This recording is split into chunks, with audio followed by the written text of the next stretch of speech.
Welcome to PharmaCourse. At PharmaCourse, we are dedicated to revolutionizing the pharmaceutical sector through innovation, education, and strategic collaboration. Our platform is designed to empower industry professionals, support cutting-edge research, and drive global transformation in healthcare. All right, get ready because today we're going to really dig into something that's super important for any business that wants to not just, get by, Right. but totally crush it in today's market. And that is Yeah. the connection between customer centricity Yes. and operational excellence. Absolutely. And to help us understand this better, we're looking at Operational Excellence episode 04, Yeah. the explosive power of customer centricity Okay. in operational excellence. Yeah, I think you might be surprised Okay. how connected those two things really are. I've always been fascinated by these companies that can make their customers feel like, royalty Right. while also running a super tight ship Yeah. operationally. It's like those two things should be fighting each other all the time, right? Yeah, that's a really common misconception. Yeah. In the past, businesses often had this product-centric mindset. Right. It was just churning out goods without really thinking about individual customer needs. It was all about efficiency and mass production. Right. But then globalization and this digital revolution came along. Right. And it just changed everything. Yeah, it's like customers suddenly got this megaphone, right? Exactly. And they could share their opinions and compare experiences like never before. Exactly. Yeah, they could compare products, read reviews from all over the world, Yeah. and demand these personalized experiences, you know? Right. And the companies that were stuck in that old way of doing things, like one size fits all, Yeah. they started falling behind. So it became less about just making a great product and more about the whole experience around it, right? Exactly, precisely. Yeah. And the companies that really thrived were the ones that embraced this new reality and made customer centricity part of their core DNA, Okay, so let's break this down. Okay. What does it really mean to be customer centric? Got to be more than just smiling and offering good customer service. Absolutely. It's about turning your whole company Okay. into this customer-obsessed machine. Whoa. Like a total shift in thinking where every single department, engineering, marketing, even operations, they're all laser focused on understanding and then exceeding those customer expectations. I remember reading about this software company. Okay. They totally redesigned their whole development process. Wow. Based on feedback from their customers. Okay. They actually brought in users to test early versions of the product. Yeah. And then they incorporated those suggestions into the final product. That's great. Yeah. That's a fantastic example of customer centricity in action. Yeah. And it shows how this isn't just about making customers feel good, right? Right. It's about weaving their needs into the very fabric of how you operate. I'm starting to see how this connects to operational excellence. Yeah. It's not just about doing things faster or cheaper. Right. It's about making sure those operations are actually delivering what customers truly value. Exactly. It's about getting your processes, your systems, even your company culture aligned around this goal of creating exceptional customer experiences. So let's talk benefits. Yeah. Why should companies care about this? What's the ROI of customer centricity? Well, first off, let's talk about value creation. Okay. When you really understand your customers, every improvement you make operationally becomes a chance to enhance their experience and make your product or service even more valuable to them, So it's not just about cutting costs. Right. It's about strategically investing in things that matter most to your customers. Precisely. And this is where it gets interesting. Okay. Customer feedback becomes gold for problem solving. And think about it.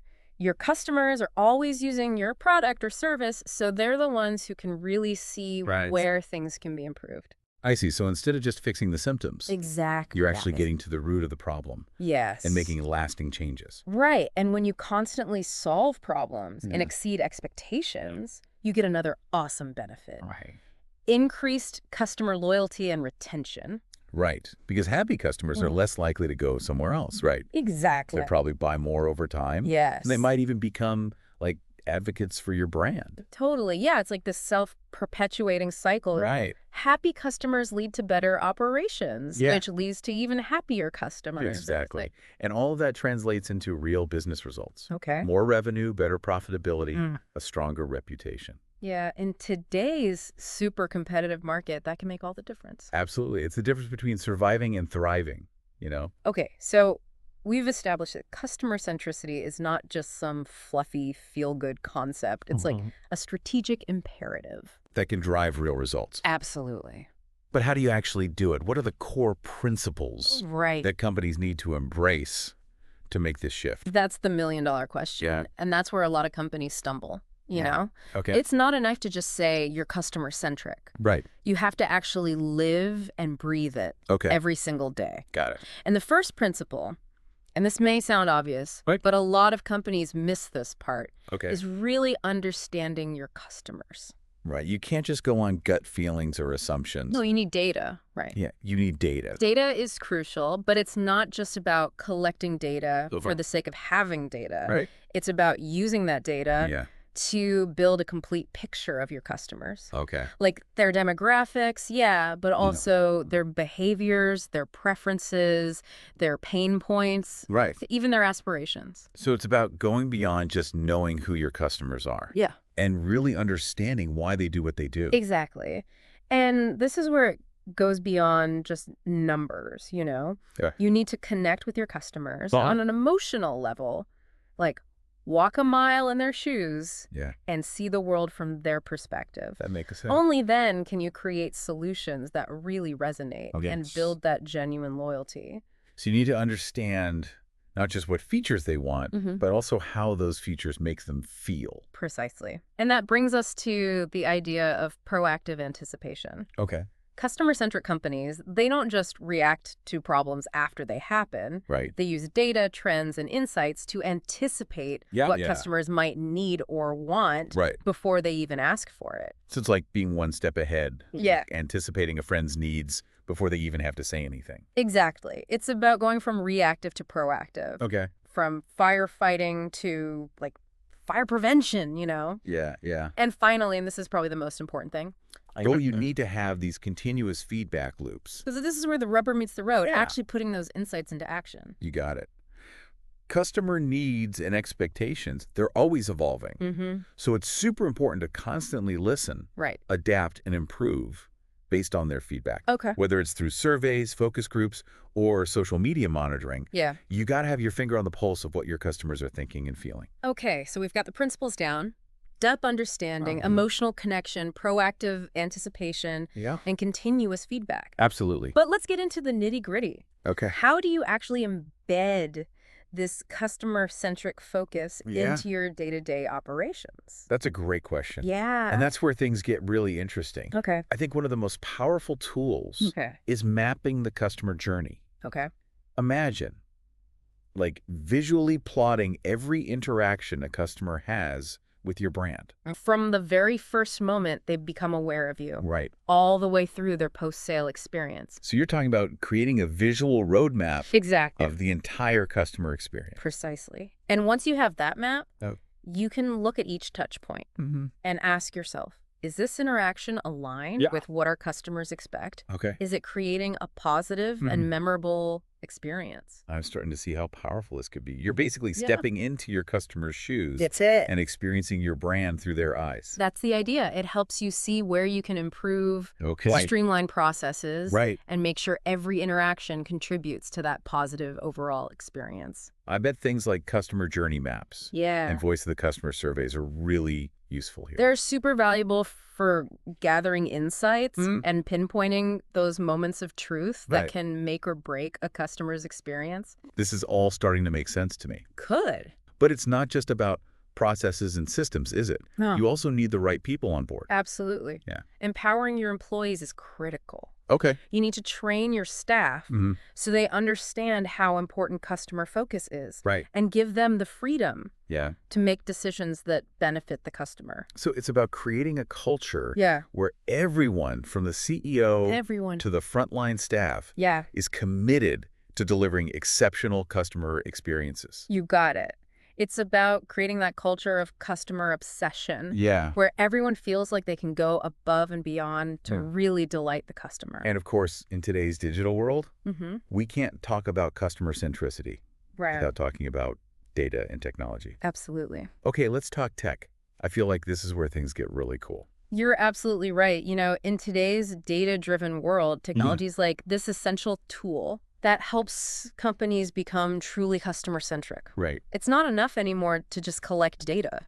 You got to use powerful tools to analyze that data, extract those insights, those actionable ones, and then personalize that customer experience. Okay. But in a way that feels genuine and valuable. Yeah, it's got to be authentic. It can't be creepy. Yeah, I remember reading this case study about a major airline that used AI to analyze customer data. Wow.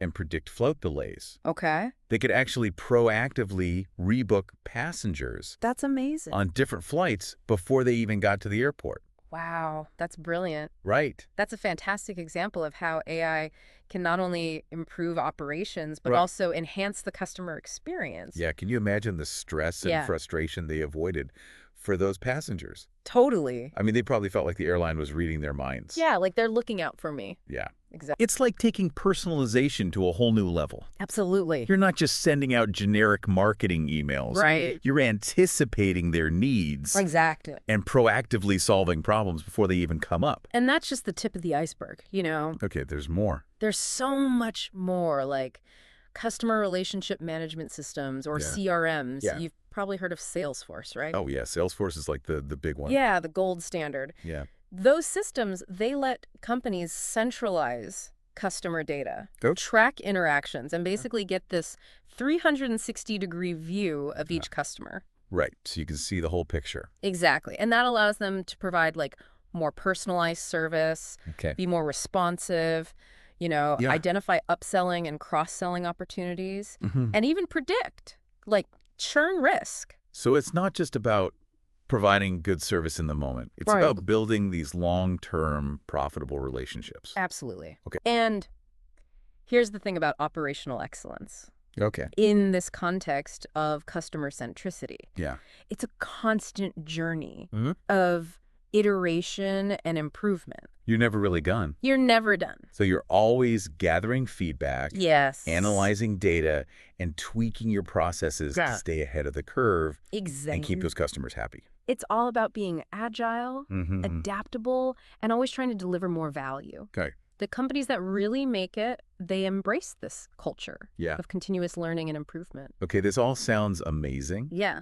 But I have to imagine there's some challenges to actually implementing this kind of big shift. Oh, absolutely. It can't all be sunshine and roses. It's not always easy to go from a product-centric mindset or a profit-centric mindset to a truly customer-centric one. Right. One of the biggest hurdles I think companies face is this cultural resistance. It's not enough to just implement new processes or systems. Yeah. You need to fundamentally change how people think and behave. Right. You need everyone on board with this new philosophy. Exactly. From the CEO all the way down. Yeah. And that takes strong leadership, clear communication, and a willingness to invest in training and development.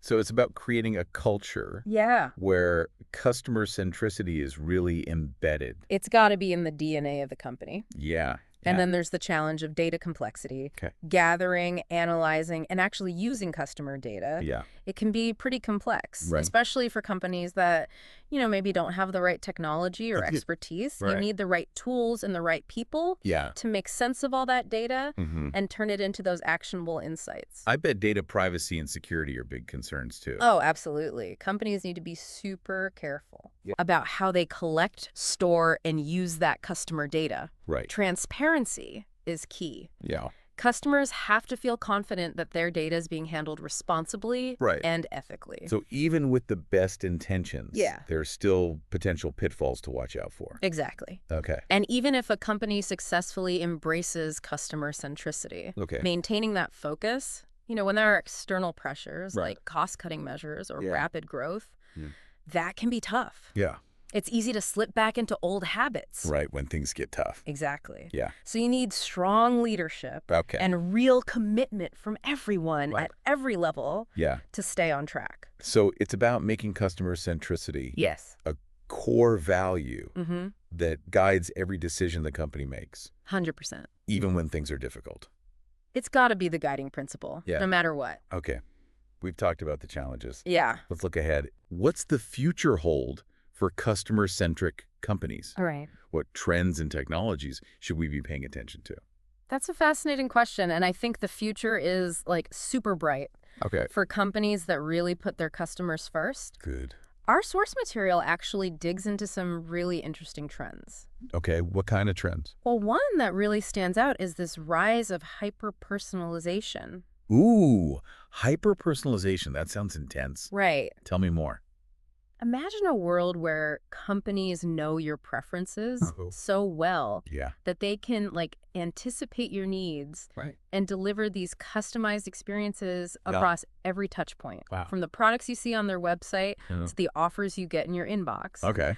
We're already seeing this in some industries like e-commerce and media streaming. Like how Netflix recommends shows. Exactly. Based on what you've watched before. Yes, or Spotify with those personalized playlists. It's almost creepy how well they know our tastes. Right. It's amazing. It is kind of amazing. And that's just the beginning. Oh, Advances in AI, machine learning, data analytics, they're making it possible to tailor experiences in ways we could only dream of a few years ago. So it's like each customer gets their own unique, like, bespoke experience. Precisely. Okay. And this ties into another big trend, the rise of the experience economy. Okay, experience economy. What's that? It's this idea that people are valuing experiences more than material possessions. Interesting. They're willing to spend more on things that create memories, evoke emotions, provide a sense of connection. So it's not just about the product itself. Right. It's about the whole experience around it. Exactly. Think about those boutique fitness studios, immersive art installations, curated travel experiences. Right. These are businesses that are thriving by creating these unique and memorable experiences. So for customer-centric companies, this means thinking beyond just the transaction, right? Absolutely. And focusing on creating those wow moments that leave a lasting impression. And technology is going to play a huge role in enabling those experiences. Okay. How so? Well, we're already seeing things like augmented reality, virtual reality, all these immersive technologies that can, like, transport customers to new worlds. That's cool. And create these unforgettable experiences. It does sound like the possibilities are endless. Yeah, it's exciting. It's a great time to be a consumer. It is. But what about the companies trying to keep up with all this? Right. It's got to be a little overwhelming. It can be, but I think the key is to, like, embrace this mindset of experimentation and continuous learning. Okay. Don't be afraid to try new things. Yeah. Get feedback, and then, like, iterate based on what you learn. Right. There's no one-size-fits-all approach here. No. It's about finding what works for your business and your customers. So it's not just about following the latest trends. No, it's about using those trends as inspiration to create something truly unique and different for your customers. Okay, I like that. And here's the thing. Okay. Customer centricity, it's not just good for your customers. It's good for your business, too. Right. When you focus on creating those happy, loyal customers, everything else tends to fall into place. It's a win-win. It is. Okay, so we've looked at the challenges, the opportunities, and the trends shaping the future. Right. I'm curious to see some real-world examples of companies that are doing this really well. Oh, I was hoping you'd say that. Yeah. There are so many inspiring examples of companies that are, like, obsessed with their customers. Okay, give me some examples. Let's start with one that might surprise you. Okay. It's a Chinese steel manufacturer. A steel manufacturer. Yes. That's not exactly an industry known for, like, warm and fuzzy customer relationships. You're telling me. Right. But that's what makes this case study so interesting. Okay. It shows that this approach, this customer-centric approach, can lead to real improvements financially and in customer loyalty. Right. Even in industries that, you know, might not seem inherently customer-focused. Okay, I'm intrigued. Tell me more. So this company, they were facing tons of competition, Right. and they were having trouble standing out. Okay. They realized they needed to find a way to connect with their customers on a deeper level and build stronger relationships. Yeah. So they decided to transform their entire organization. Wow. So what did that transformation look like? Well, it was definitely a process. Okay. It took a lot of planning, Right. execution, and most importantly, a willingness to challenge the status quo. Okay. They started by investing heavily in understanding their customers. Good old-fashioned customer research. Yeah, but they went beyond just like basic demographics. They did extensive research, in-depth interviews, even on-site visits to observe how their customers were using their products. They really got their hands dirty. They did. And it paid off. Okay. They uncovered all these insights into their customers' needs, their pain points, their aspirations. So they got all this valuable data. Yeah. What did they actually do with it? They used it for everything. Okay. They redesigned their product development process to make sure they were creating products that really met their customers' needs. Okay. They invested in training their sales and customer service teams to be more responsive, empathetic, solutions-oriented. So it was a holistic approach. Exactly. Yeah. They even implemented those sophisticated CRM systems to track customer interactions, personalize communication, and proactively anticipate needs. And it worked. And it worked. I bet those customers were pretty surprised. Oh, yeah. To be treated like that by a steel manufacturer. Exactly. And it wasn't just about feeling good. Okay. It led to real business results. Right. This steel manufacturer saw a huge increase in customer satisfaction. Wow. Loyalty, and ultimately, profits. That's a powerful example of the power of customer centricity, even in unexpected places. Right. It shows you it can work anywhere. Yeah, I think this case study offers some valuable lessons for our listeners. Definitely. What are the key takeaways you think they should remember? I think one of the biggest takeaways is that customer centricity isn't just for like B2C companies or trendy tech startups. Okay. It's a philosophy that can benefit any business, no matter the industry or size. Even if you're selling something as like basic as steel, exactly, you can still create those amazing customer experiences. Absolutely. And it all starts with truly understanding your customers. Right. Don't just assume you know what they want. Don't assume. Invest the time and resources. You really get to know them, right, their businesses and their challenges. The more you know about your customers, the better you can create solutions for them. Precisely. Another key takeaway is that customer centricity, it's not a one-time project or a quick fix.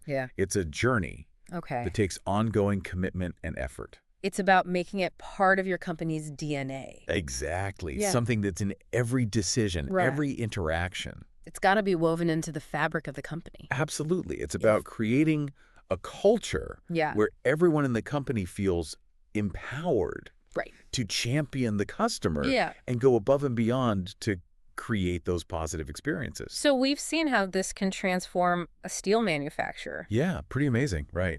Now, I'm curious to see how this plays out in industries that are already known for being customer-focused. Let's do it. Yeah. I've got some thoughts on companies that are absolutely nailing the customer experience game.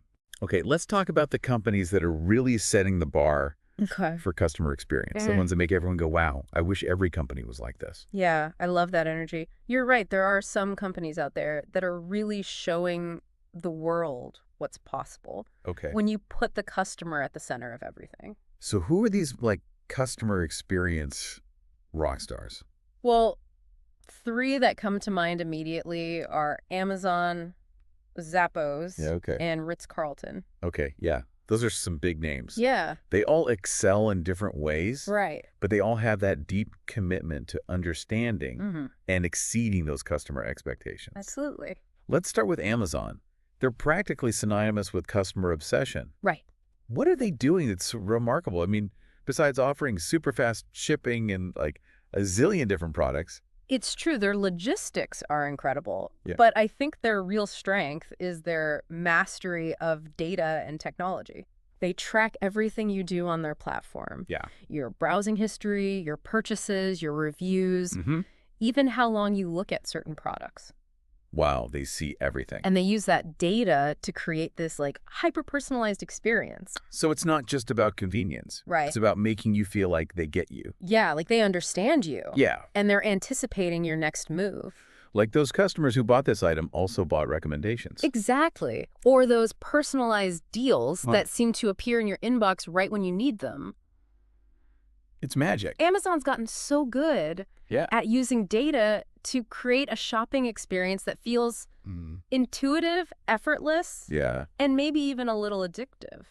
I'll admit, I definitely fall for those recommendations sometimes. Right. It's like, they know me better than I know myself. That's the power of data-driven personalization when it's done right. Yeah. It feels helpful, not creepy. Yeah. And Amazon, they don't just stop at personalization. They're always innovating to make that shopping experience even smoother. Right, like one-click ordering. Yeah. Or their super generous return policy. Exactly. They remove all the friction from buying stuff. Yeah. They get that every interaction, from browsing to checking out to even returns, is a chance to improve the customer experience. Right. They've put a lot of effort into building a system that makes every step of that journey as smooth and enjoyable as possible. Okay, so Amazon is like the king of data-driven personalization and logistical efficiency. Definitely. What about Zappos? Zappos. I've heard amazing stories about their customer service. Oh, yeah. What's their secret? Zappos is a great example of how company culture that's built around customer happiness can create a truly exceptional experience. Okay. Their former CEO, Tony Hsieh, he used to say that their #1 priority wasn't selling shoes. It was delivering happiness. That's a bold statement. It is, and they really live by it. What do they actually do to create that culture of happiness?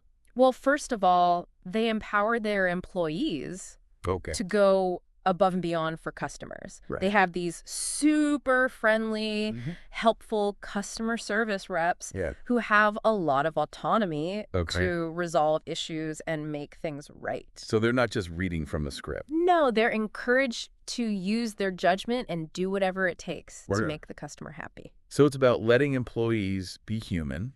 Right. Connect with customers on a personal level. Yes. And go the extra mile without worrying about getting in trouble. Exactly. And they back that up with things like their 365-day return policy. Right. That's amazing. They want customers to feel comfortable shopping with them, knowing they can return anything, anytime, no questions asked. That's serious commitment to customer satisfaction. It is. It shows they're confident in the quality of their products and the strength of their customer relationship. Yeah. Zappos understands that building trust and loyalty is so important in today's market. Right. And they're willing to put their money where their mouth is to make it happen. Okay, so we've got Amazon, the data-driven powerhouse, and Zappos, the customer service champion. Now let's talk about Ritz-Carlton. Ritz-Carlton. The gold standard of luxury hospitality. Absolutely. How did they approach customer centricity? Ritz-Carlton takes personalization to a whole other level. Okay. They're known for their meticulous attention to detail and their ability to anticipate what guests need. Even before the guests know it themselves. It's like they have a sixth sense. Yeah, they train their staff to be incredibly observant, picking up on those little cues about guest preferences. Okay.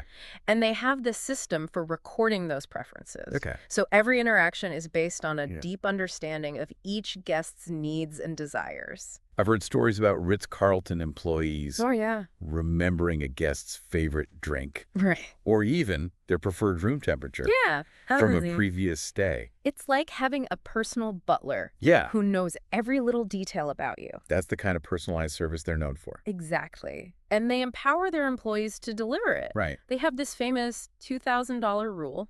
What's that? Any employee can spend up to $2,000 to solve a guest's problem without having to ask a manager. That shows a lot of trust in their employees. It does, and it reinforces that customer centricity isn't just about rules. Yeah. It's about empowering people to do what's right for the customer. Okay, these companies are all clearly at the top of their game. Yeah, they're setting the standard. What about everyone else? Right. What advice would you give to smaller companies or startups that are just getting started with this whole customer-centric thing? That's a great question, and I think the most important thing is to start small. Yeah. Focus on building that strong foundation. So focus on the fundamentals. Exactly. Start by really understanding your target customer. Oh, okay. What are their pain points? What do they want to achieve? What keeps them up at night? Right. Once you really understand their needs and motivations, you can start creating products and services that truly solve their problems and make their lives better. It's about building real relationships with your customers. Yes. Making them feel heard and valued. Absolutely. And don't be afraid to ask for feedback. Right. The more you listen to your customers, the better you'll understand them. And the better you'll be able to meet their needs. And remember, this is a journey, not a destination. Exactly. It's about constantly getting better. Yeah, continuous improvement. And adapting to those changing customer needs. A lot of companies, they get caught up Yeah. trying to find that perfect formula, when really it's about constantly learning and adapting. Yeah, it's an ongoing process. Exactly. This has been a really insightful conversation. It has been. Thank you so much for joining me Of course. My pleasure. on this deep dive into customer centricity and operational excellence. It's been fun. And to our listeners, we hope you enjoyed this exploration as well. Yes. Keep diving deep, and we'll see you next time.